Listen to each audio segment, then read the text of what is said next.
Hello my dear friends, welcome back to my YouTube channel. My name is Lakshmi Rani. आज हम दरोगा का practice set करने जा रहे हैं। ज़्यादा क्वेश्चन नहीं है, बट जो भी है बहुत इंपॉर्टेंट है। अगर आप लोगों ने टॉपिक को अच्छे से पढ़ा है तो सारे क्वेश्चंस के आंसर्स आप लोगों को पता होंगे। आप लोगों को कितने मार्क्स आते हैं ये आप कमेंट सेक्शन में बताएंगे। तो चलिए आज का हम प्रैक्टिस सेट स्टार्ट करते हैं। पहला क्वेश्चन है, लंपट मूर्ख किसे कहा जाता था? ऑप्शन है बहादुर शाह, फर्रुखशियर, जहांदार शाह या नादिर शाह।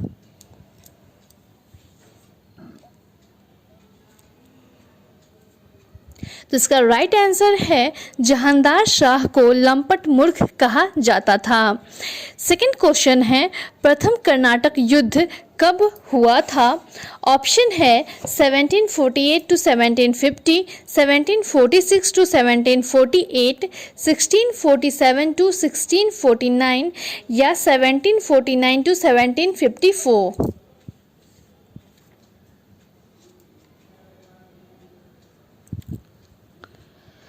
तो इसका राइट आंसर है कि प्रथम कर्नाटक युद्ध 1746 से 1748 ईस्वी में हुआ था। क्यों हुआ था? तो ये ऑस्ट्रिया के उत्तराधिकारी के युद्ध से ये युद्ध प्रभावित था और 1748 ईस्वी में ला शैपला की संधि के तहत ऑस्ट्रिया का उत्तराधिकार युद्ध समाप्त हो गया और इसी संधि के तहत इसे प्रथम कर्नाटक युद्ध समाप्त हुआ था। ठीक है। थर्ड क्वेश्चन है, कोलकाता में उच्चतम न्यायालय की स्थापना कब की गई थी? ऑप्शन है 1774, 1746, 1947 या 1950।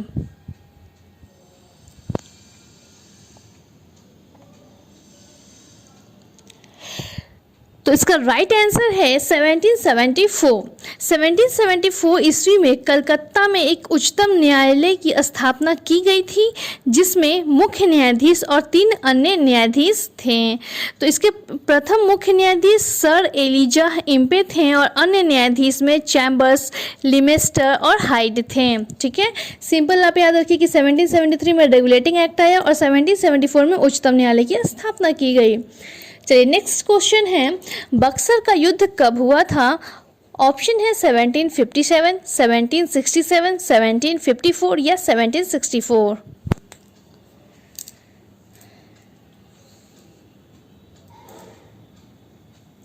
तो इसका राइट आंसर है 1764 ईस्वी में बक्सर के युद्ध को अंग्रेजों द्वारा जीत लिए जाने के बाद बंगाल पर ब्रिटिश ईस्ट इंडिया कंपनी ने अपने शासन का शिकंजा कसा था। तो बक्सर का युद्ध 1764 ईस्वी में हुआ था। नेक्स्ट क्वेश्चन है, दूरी मापने की सबसे बड़ी इकाई क्या है? ऑप्शन है प्रकाश वर्ष, पारसेक, डाइन या अर्ग।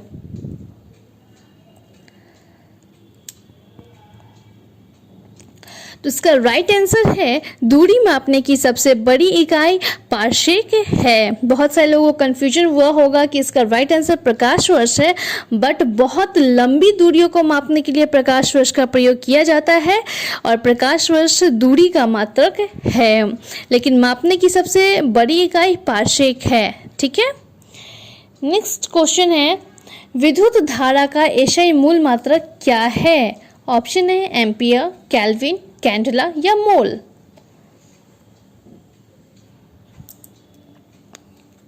तो इसका राइट आंसर है विद्युत धारा का एसआई मूल मात्रक एम्पियर है, जिसे हम ई संकेत में लिखते हैं। केल्विन जो है ये ताप का एसआई मूल मात्रक है, कैंडेला ज्योति तीव्रता का है और मोल पदार्थ का परिमाण का एसआई मूल मात्रक है। ठीक है। नेक्स्ट क्वेश्चन है, रेगुलेटिंग एक्ट पारित किया गया कब किया गया? 1773 ईस्वी, 1771, 1785 या 1793।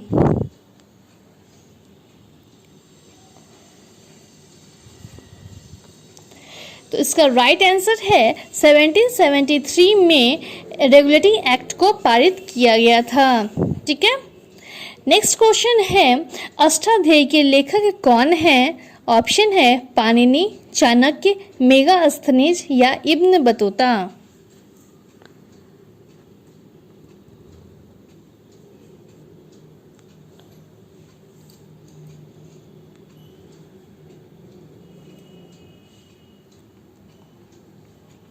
तो इसका राइट आंसर है अष्टाध्यायी के लेखक पाणिनि हैं। अब देखते हैं कि चाणक्य किसके लेखक हैं, तो अर्थशास्त्र के लेखक चाणक्य हैं। मेगास्थनीज की पुस्तक थी इंडिका, और इब्न बतूता ने अरबी भाषा में लिखा था रेहला, जिसे हम रेहला कहते हैं। ठीक है, तो इस एक क्वेश्चन से आपका 4 क्वेश्चन याद हो गया। चलिए आते हैं हम अब नेक्स्ट क्वेश्चन पे। नेक्स्ट क्वेश्चन है गद और पद किस वेद में हैं? ऑप्शन है ऋग्वेद, यजुर्वेद, सामवेद या अथर्ववेद।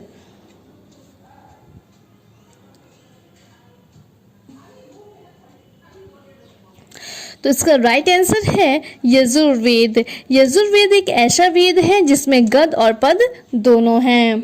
नेक्स्ट क्वेश्चन है मिट्टी से बने हल का साक्ष्य कहाँ से मिला है? ऑप्शन है रंगपुर, लोथल, बनवाली या धौलावीरा।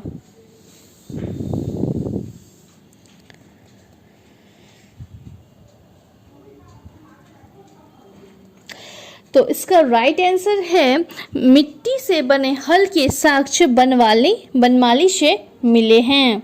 ठीक है, इसमें आप देख लेंगे रंगपुर से क्या मिला है, लोथल से क्या मिला है, धौलावीरा से क्या मिला है, मतलब जो जो चीज़ें प्रमुख स्थल है वहाँ से क्या क्या प्राप्त हुए हैं, ये याद रखना बहुत इम्पॉर्टेंट है।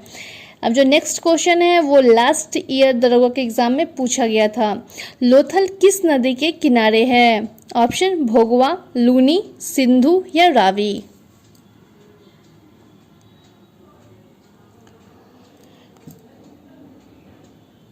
तो लोथल भोगवा नदी के किनारे स्थित है, लूनी नदी के किनारे धौलावीरा है, सिंधु नदी के किनारे मोहनजोदड़ो चंदहुदड़ो कोटदीजी हैं, रावी नदी के किनारे हड़प्पा है। ठीक है, चलिए नेक्स्ट क्वेश्चन है आर्यों की भाषा क्या थी? हिंदी, संस्कृत, ब्राह्मी या इनमें से कोई नहीं।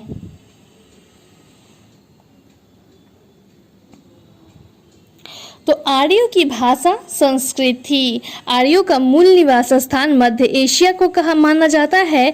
इनके द्वारा निर्मित सभ्यता है वैदिक सभ्यता, और यह एक ग्रामीण सभ्यता है, और आर्यों की भाषा संस्कृत थी। ठीक है, नेक्स्ट क्वेश्चन है महावीर की मृत्यु कितने वर्ष की आयु में हो गई थी? ऑप्शन है 72, 78, 80 या 82।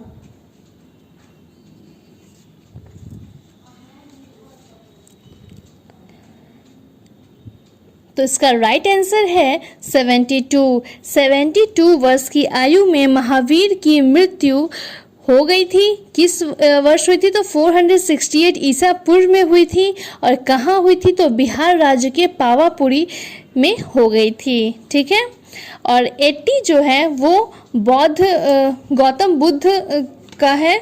गौतम बुद्ध की मृत्यु 80 वर्ष की उम्र में हो गई थी। ठीक है, ये याद रखना बहुत इम्पॉर्टेंट है। और फिर बुद्ध की मृत्यु कहाँ हुई थी, कब हुई थी? तो 483 ईसा पूर्व में हुई थी, और कुशीनगर में इनकी मृत्यु हुई थी, जो उत्तर प्रदेश में है। और बौद्ध धर्म में इसे हम महापरिनिर्वाण भी कहा जाता है। ठीक है, नेक्स्ट क्वेश्चन है द्वितीय बौद्ध संगति का समय क्या था? 483 ईसा पूर्व, 383 ईसा पूर्व, 255 ईसा पूर्व या 300 ईसा पूर्व।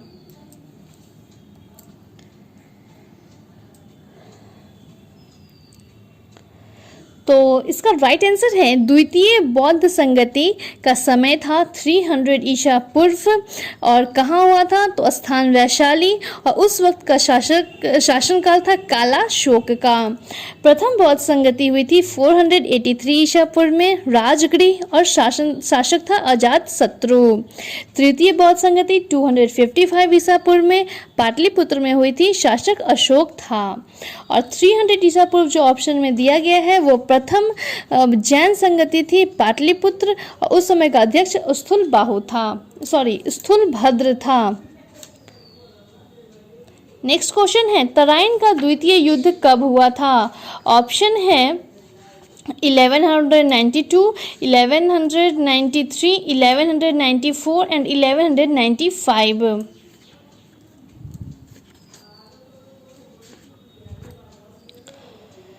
तो तराइन का प्रथम युद्ध हुआ था, द्वितीय युद्ध है, तो तराइन का द्वितीय युद्ध हुआ था 1192 में। किसके किसके बीच हुआ था? तो गौरी और पृथ्वीराज चौहान के बीच हुआ था, जिसमें गौरी जीत गया था।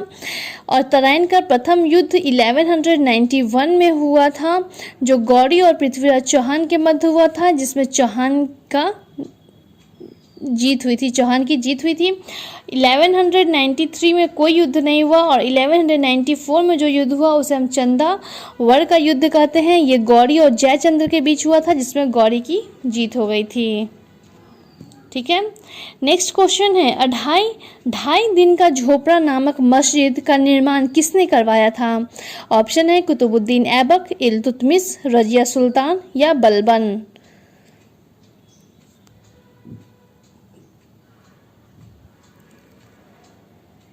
तो ढाई दिन का झोपड़ा नामक मस्जिद का निर्माण कुतुबुद्दीन ऐबक ने करवाया था। कुतुबुद्दीन ऐबक को ही हम लाख बख्श भी कहते हैं। ठीक है, नेक्स्ट क्वेश्चन है, इक्ता प्रणाली किसने चलाई थी? ऑप्शन है कुतुबुद्दीन ऐबक, इल्तुतमिश, बलबन या आराम शाह।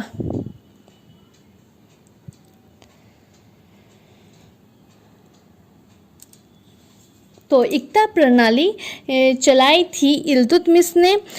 इल्तुतमिश ने कुछ महत्वपूर्ण कार्य किए थे जो आप लोग याद रखिएगा, जैसे कि इसने सबसे पहले शुद्ध अरबी सिक्के जारी किए थे, इक्ता प्रणाली चलाई, कुतुब मीनार के निर्माण को पूरा करवाया था, सर्वप्रथम दिल्ली के अमीरों का दमन किया। ठीक है, अब आते हैं नेक्स्ट क्वेश्चन पे। नेक्स्ट क्वेश्चन है, भारत का क्षेत्रफल संपूर्ण विश्व के क्षेत्रफल का कितना प्रतिशत है? ऑप्शन है 2.42%, 17.5%, 3.73% या 31%।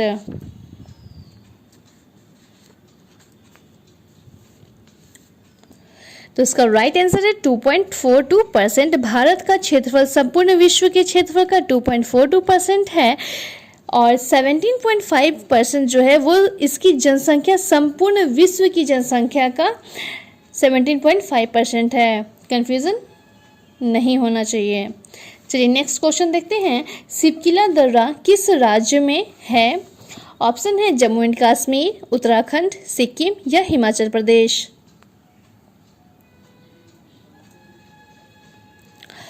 तो सिपकिला दर्रा हिमाचल प्रदेश में है। हिमाचल प्रदेश का 3 दर्रा आप हमेशा याद रखेंगे, सिपकिला दर्रा, रोहतांग दर्रा और बारालाचा दर्रा। जम्मू एंड कश्मीर में भी कुछ इंपॉर्टेंट दर्रे हैं, वो आप याद रखेंगे, जैसे काराकोरम, जौरजिला, पीर पंजाल, बनिहार और बुर्जिल दर्रा। सिक्किम का नाथुला दर्रा आप याद रखेंगे, और हिमाचल प्रदेश में वो तो बता दी। अब आते हैं उत्तराखंड का लिपुलेख दर्रा, माना दर्रा, नीति दर्रा। ठीक है, इसका राइट आंसर था हिमाचल प्रदेश। नेक्स्ट क्वेश्चन है, सतपुरा की पहाड़ियाँ किस राज्य में हैं? ऑप्शन है मध्य प्रदेश, अरुणाचल प्रदेश, महाराष्ट्र या तमिलनाडु।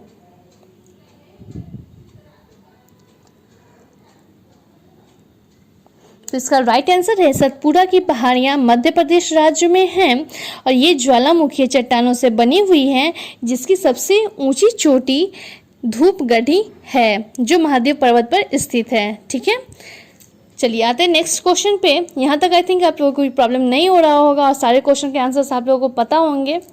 चलिए नेक्स्ट क्वेश्चन पे देखते हैं, रुद्रप्रयाग कौन कौन सी नदियों के संगम पर स्थित है? ऑप्शन है अलकनंदा और मंदाकिनी, अलकनंदा और भागीरथी, अलकनंदा और पिंडार या धौली और विष्णुगंगा।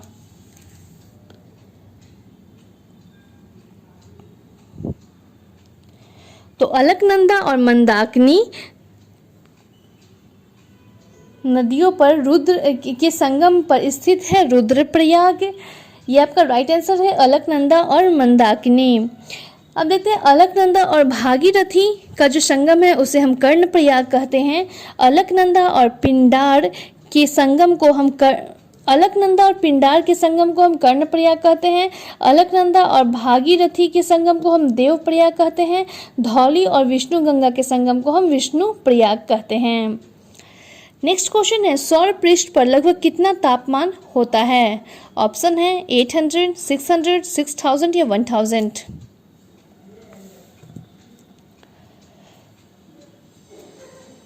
तो इसका राइट आंसर है 6000।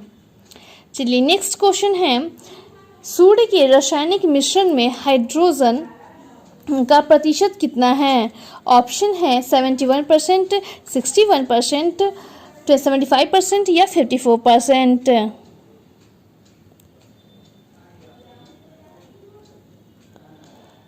तो इसका राइट आंसर है हाइड्रोजन। सूर्य के रासायनिक मिश्रण में हाइड्रोजन का प्रतिशत 71% होता है। अब देख लेते हैं कि इसमें क्या क्या होता है। तो सूर्य एक गैसीय गोला है जिसमें हाइड्रोजन, हीलियम और अन्य तत्व होते हैं। हाइड्रोजन 71%, हीलियम 26.5% और अन्य तत्व 2.5% होते हैं। ठीक है, चलिए नेक्स्ट क्वेश्चन है, निम्नलिखित में से कौन रूपांतरित चट्टान नहीं है? ऑप्शन है स्लेट, सिस्ट, डायोराइट या फायराइट।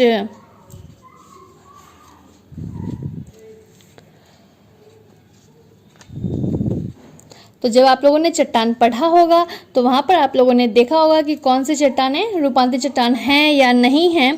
तो इसमें आप देख लेंगे कि इसका राइट आंसर है डायोराइट। डायोराइट रूपांतरित चट्टान नहीं है। ठीक है, चलिए आगे आज का last question but not the least, फिर हम नेक्स्ट प्रैक्टिस सेट में इसके आगे कंटिन्यू करेंगे।